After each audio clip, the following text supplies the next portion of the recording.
नमस्कार, भारत अपडेट देख रहे हैं आप। मैं हूं आपके साथ सपना दीपक मदेशा और अब वक्त है दिन भर की उन बड़ी खबरों का जिन्होंने आज सुर्खियां बटोरी। सबसे पहले बात करेंगे दिल्ली से, जहां मोदी कैबिनेट में बड़े फैसलों पर मुहर लगी और पीएम ने मंत्रालय को तैयारी के निर्देश दिए। वहीं दूसरी खबर अयोध्या से है, जिसमें हर रोज एक नए अपडेट सामने आ रहे हैं। तो वहीं आज चढ़ावा चोरी मामले में लगातार एक्शन जारी है। इस दौरान योग केंद्र से राम राज्य कोष का बक्सा मिला। अब तीसरी तस्वीर सहारनपुर से है, जहां सीएम योगी विपक्ष पर जमकर बरसे और कहा कि जब लाठियां चली थी तब आस्था कहां थी।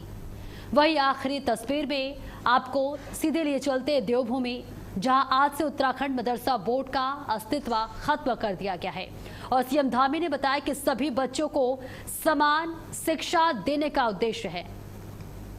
तो ये रही आज दिन भर की बड़ी सुर्खियां। लखनऊ से बड़ी खबर, जहां कानपुर राकरड्राई ग्रीनफील्ड हाईवे को मिली मंजूरी। बड़ी खबर, जहां सीएम योगी ने पीएम मोदी का जताया आभार। परियोजना की लागत 7,145 करोड़ से अधिक। भोपाल कानपुर इकोनॉमिक कॉरिडोर का हिस्सा बुंदेलखंड एक्सप्रेसवे और कानपुर रिंग रोड से जुड़ेगा। आवागमन और निवेश को मिलेगी गति, औद्योगिक विकास को मिलेगा बढ़ावा। ये बड़ी खबर आप तक पहुंचा रहे हैं, जहां बुंदेलखंड एक्सप्रेसवे और कानपुर रिंग रोड से जुड़ेगा। इस वक्त की बड़ी खबर, जहां लखनऊ कानपुर कपरई ग्रीनफील्ड हाईवे को मंजूरी मिली है। सीएम योगी ने पीएम मोदी का आभार जताया।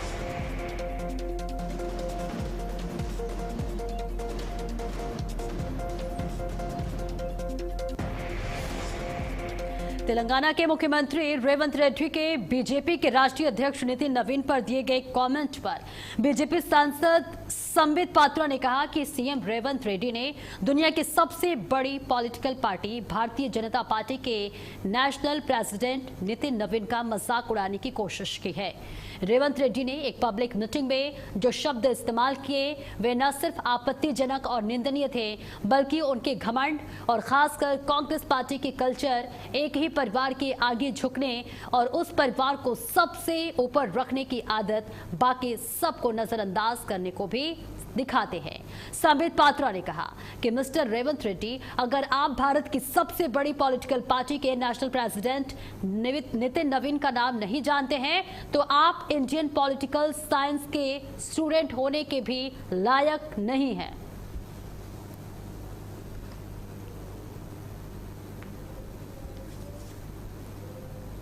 न केवल जिस प्रकार तेलंगाना के मुख्यमंत्री रेवंत रेड्डी जी ने विश्व के सबसे बड़ी political party Bharatiya Janata party के राष्ट्रीय अध्यक्ष माननीय श्री नितिन नवीन जी को मजाक के रूप में दिखाने की कोशिश की है, जिस प्रकार अहंकार के भाषा का प्रयोग किया है, उस विषय को लेकर है। आप सभी जानते हैं कि हमारे राष्ट्रीय अध्यक्ष नितिन नवीन जी 3 दिन के दौरे के लिए तेलंगाना गए हुए थे।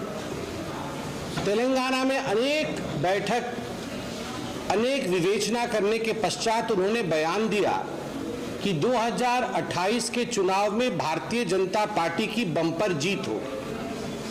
रेवंत रेड्डी जी ने एक जनसभा को संबोधित करते हुए जिन शब्दों का प्रयोग किया वह न केवल आपत्तिजनक है, न केवल निंदनीय है, वो रेवंत रेड्डी जी के अहंकार को दर्शाता है, कांग्रेस पार्टी के कल्चर को दर्शाता है। और वही बीजेपी के राष्ट्रीय प्रवक्ता प्रेम शुक्ला ने पंजाब सरकार पर वीबीजी रामजी स्कीम को लेकर सवाल उठाए हैं। उन्होंने कहा कि भगवंत मान सरकार ने दिसंबर 2025 में इस योजना का विरोध किया था, लेकिन अब 6 महीने बाद आर्थिक स्थिति को देखते हुए इसे लागू किया गया है। शुक्ला का आरोप है कि इस स्कीम के जरिए केंद्र से मिलने वाले 700 से 800 करोड़ रुपए के फंड के दुरुपयोग की आशंका है। उन्होंने कहा कि बीजेपी इस पूरे मामले पर कड़ी नजर रखेगी और फंड के इस्तेमाल की निगरानी की जाएगी।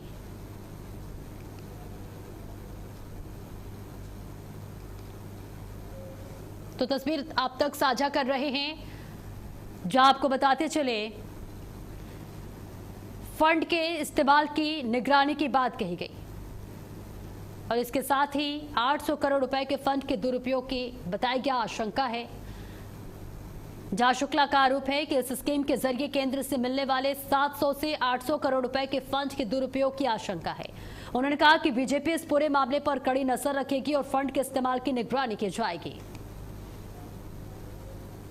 मोदी जी वर्ष के समाप्त होने तक यह कर्ज 4.47 लाख करोड़ तक हो जाएगा। पंजाब का डेट टू जीएसडीपी कर्ज से राज्य के सकल घरेलू उत्पाद का जो अनुपात है वो 46% है, जो देश में सर्वाधिक है। देश में जो कर्ज से राज्य के घरेलू उत्पाद डेट टू जीएसडीपी अन्य राज्यों का औसत जो है वो 29% है। आप समझ सकते हैं कि 29% और 46% में लगभग 17% यानी 70% का डिफरेंस है। पंजाब के राजस्व का बड़ा हिस्सा अब विकास कार्यों की बजाय वह कर्ज की वापसी में खर्च हो रहा है। ऐसे में आदरणीय नरेंद्र मोदी जी के नेतृत्व में विकसित भारत 2047 की कार्य योजना को साकार करने के लिए जिस वीबीजी रामजी योजना को लाया गया था, आज उसको पलटू राम केजरीवाल के निर्देश पर गुरदोखी भगवंत सिंह मान स्वीकार रहे हैं। वर्ष के समाप्त होने तक यह कर्ज 4.4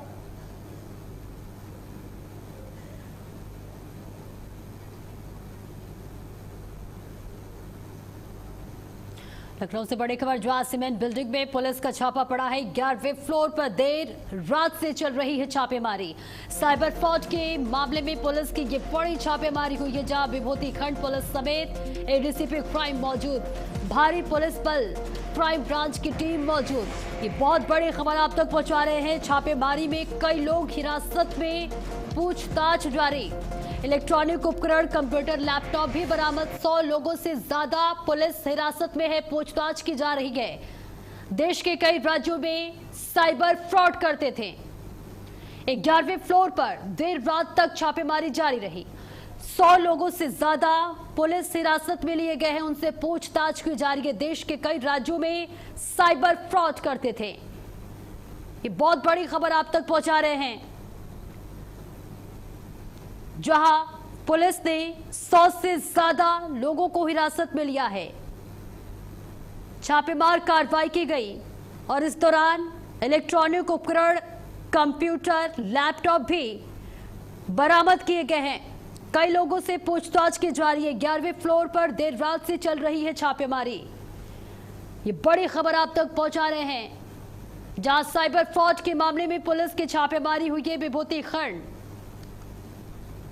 देश के कई राज्यों में साइबर फ्रॉड करते थे। और झांसी के मेडिकल क्षेत्र में नगर निगम की अतिक्रमण हटाओ कार्रवाई के दौरान हंगामा हो गया। एक महिला बुलडोजर के सामने आकर खड़ी हो गई। महिला ने कार्रवाई का विरोध करते हुए अभियान रोकने की कोशिश की। नगर निगम की टीम पुलिस बल के साथ सड़क और फुटपाथ से अतिक्रमण हटाने पहुंची थी। काफी देर तक विरोध के बाद अधिकारियों और पुलिस ने महिला को समझाकर हटाया, जिसके बाद बुलडोजर कार्रवाई फिर शुरू हुई। इस पूरी घटना का वीडियो अब सोशल मीडिया पर तेजी से वायरल हो रहा है।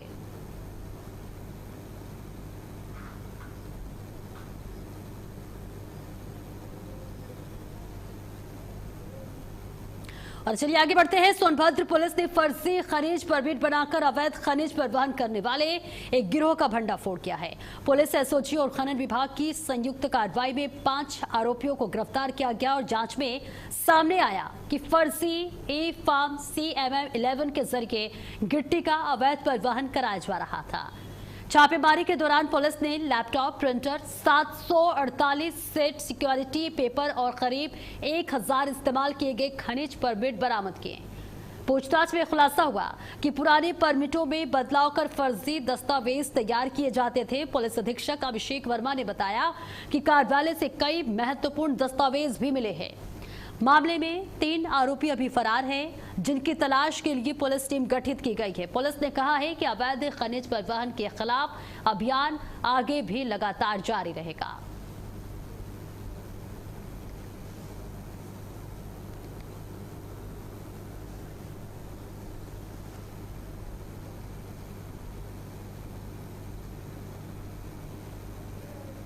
तो फर्जी परमिट से हो रहा था अवैध खनिज परिवहन और इस पूरे मामले में पुलिस अब जांच पड़ताल कर रही है। पुलिस की ये बहुत बड़ी कार्रवाई सामने आई है, जहां फर्जी खनिज परमिट गिरोह का भंडाफोड़ हुआ है। 5 आरोपी गिरफ्तार किए गए हैं और 3 की तलाश लगातार की जा रही है। इस पूरे मामले में पुलिस ने बड़ी कार्रवाई की है। एसओजी और पुलिस की ये संयुक्त कार्रवाई सामने आई है। फर्जी खनिज परमिट गिरोह का भंडाफोड़ हुआ है। 5 आरोपी गिरफ्तार किए गए हैं और साथ ही 3 की तलाश जारी है।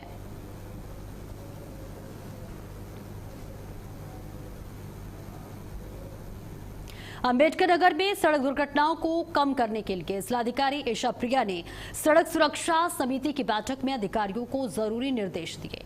उन्होंने कहा कि सड़क हादसों में घायल लोगों की गोल्डन आवर के दौरान मदद करने वाले लोगों को राहगीर योजना के तहत सम्मानित किया जाए। इसके लिए सभी सरकारी और निजी अस्पतालों को निर्देश दिए गए हैं कि घायल को अस्पताल पहुंचाने वाले व्यक्ति का नाम और मोबाइल नंबर अनिवार्य रूप से दर्ज करें। बैठक में जिले के सभी ब्लैक स्पॉट्स पर चेतावनी board, reflector, speed breaker, cat's eye और क्रैश बैरियर जैसे सड़क सुरक्षा उपकरण जल्द लगाने के निर्देश दिए गए। और इसके अलावा एआरटीओ को सभी स्कूल बसों और स्कूली वाहनों की फिटनेस, परमिट, चालक की पात्रता और सुरक्षा मानकों की जांच कर 100% अनुपालन सुनिश्चित करने के निर्देश दिए गए हैं।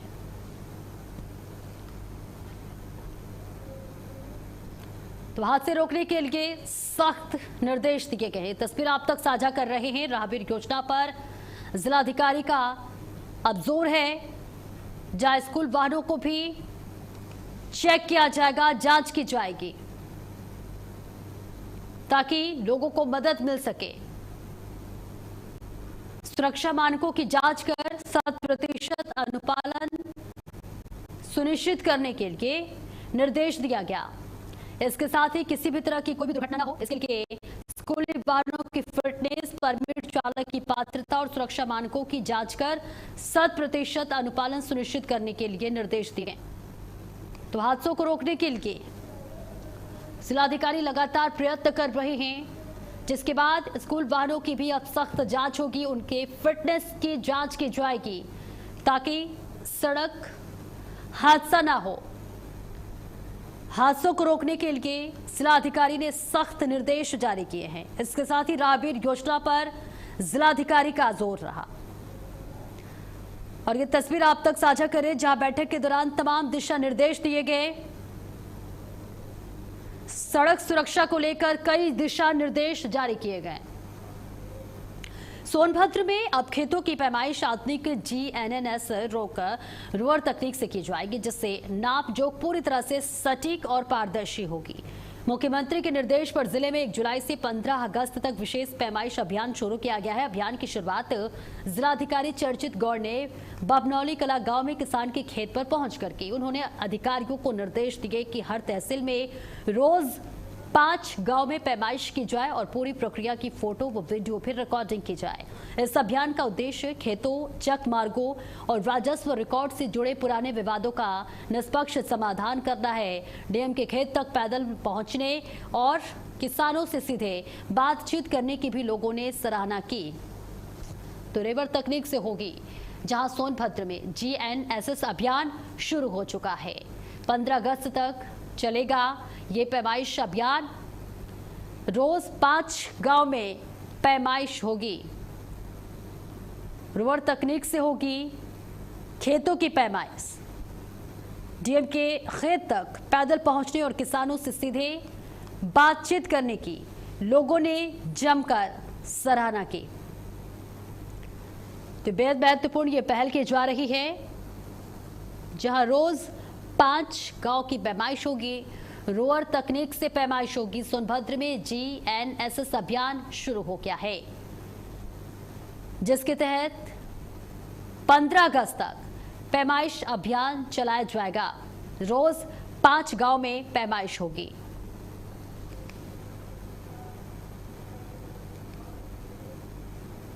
और वही फतेहपुर में लखनऊ STF और औंग पुलिस को बड़ी सफलता मिली है, जहां संयुक्त कार्रवाई में 50,000 रुपए के इनामी आरोपी को गिरफ्तार किया गया। आरोपी साल 2014 के चर्चित 9 लाख रुपए लूटकांड का मास्टरमाइंड बताया जा रहा है।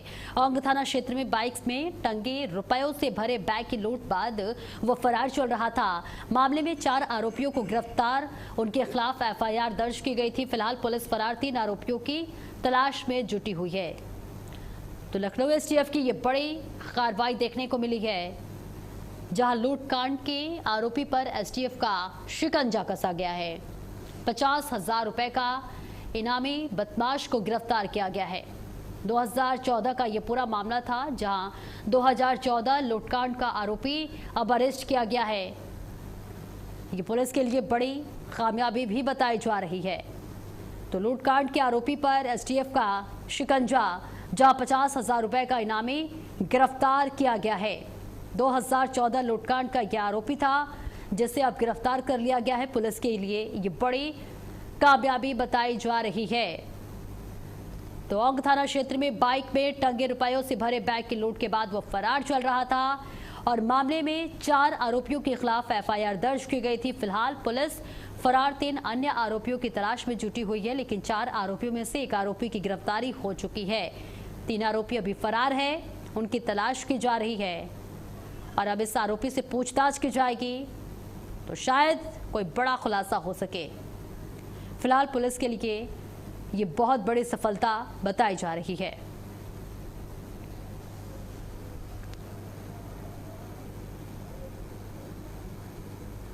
फतेहपुर में स्कूली बच्चों की सुरक्षा को ध्यान में रखते हुए स्कूल बसों के खिलाफ विशेष जांच अभियान शुरू किया गया है। यह अभियान 8 जुलाई तक चलेगा। इस दौरान स्कूल बस संचालकों को नोटिस देकर कमियां दूर करने का मौका दिया जाएगा। इसके बाद भी नियमों का पालन नहीं करने पर सख्त कार्रवाई की जाएगी। जांच के दौरान बसों की fitness, speed governor brake, tyre, fire safety उपकरण और जरूरी दस्तावेज की जांच की जाएगी। साथ ही बस चालकों के सत्यापन और उनके रिकॉर्ड की भी पड़ताल की जाएगी।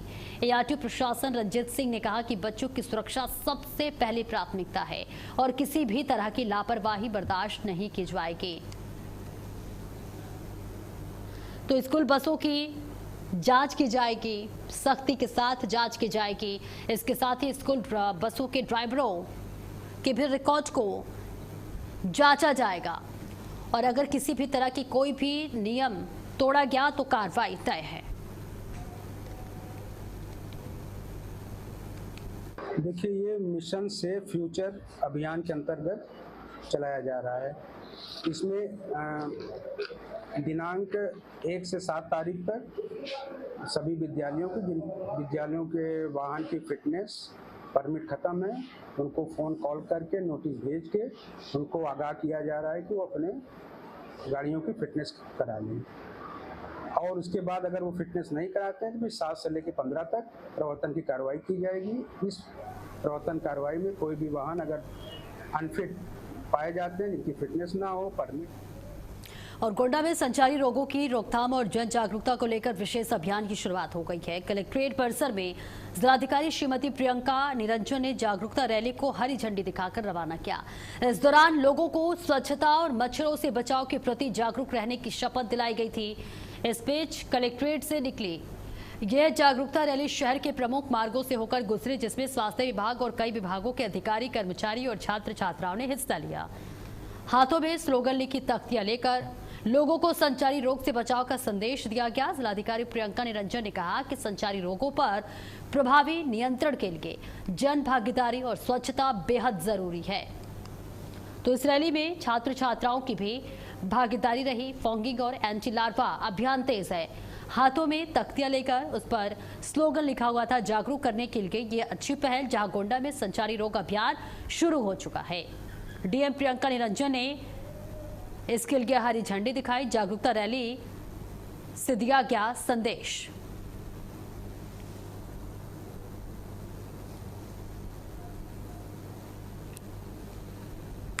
दिमागी बुखार जो है पूर्वांचल क्षेत्र की एक चिंताजनक बीमारी है, जिसको लेकर विभिन्न समाज के सभी वर्गों में जागरूकता लाना और इसके साथ ही लोगों को जागरूक करना कि किसी भी तरह की यदि स्थिति होती है तो उसमें तत्काल आप अस्पताल पर पहुंचकर आवश्यक इलाज लें, ताकि किसी भी प्रकार की किसी के परिवार में कोई हानि ना हो। इसको लेकर ये दस्तक अभियान चलाया जा रहा है। मिर्जापुर के विद्याधाम में गंगा स्नान के दौरान बड़ा हादसा हो गया। मदोई के औराई क्षेत्र से आए श्रद्धालुओं के जत्थे में शामिल 20 साल का अश्वनी गहरे पानी में डूब गया। बताया जा रहा है कि अश्वनी बैरिकेडिंग पार कर 8 साल के चंदन को लेकर गंगा में उतर गया। दोनों के डूबने पर बच्चे की मां उन्हें बचाने पहुंची, लेकिन वह भी डूबने लगी। मौके पर मौजूद मल्लाहों और एसडीआरएफ की टीम ने मां और चंदन को सुरक्षित बाहर निकाल लिया, जबकि अश्वनी लापता हो गया। एसडीआरएफ की टीम गंगा में लगातार सर्च अभियान चला रही है।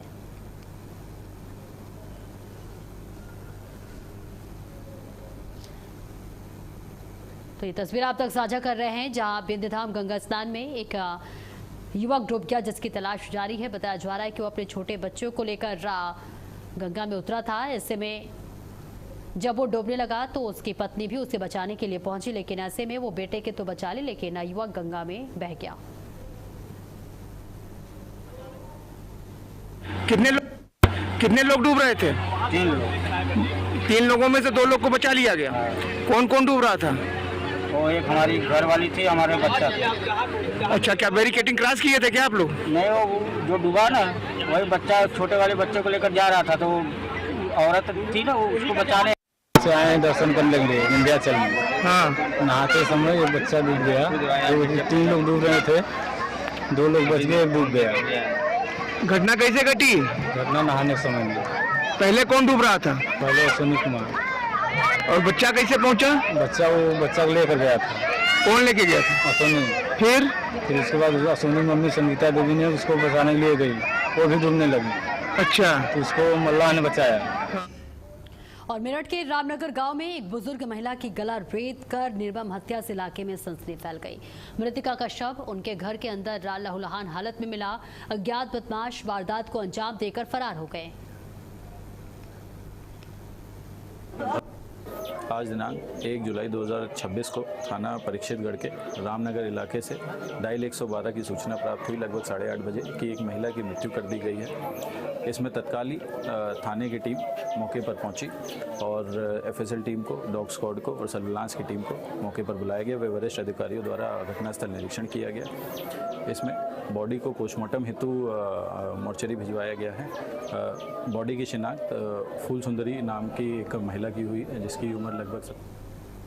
फिलहाल इस बुलेटिन में इतना ही। खबरों का सिलसिला लगातार जारी है।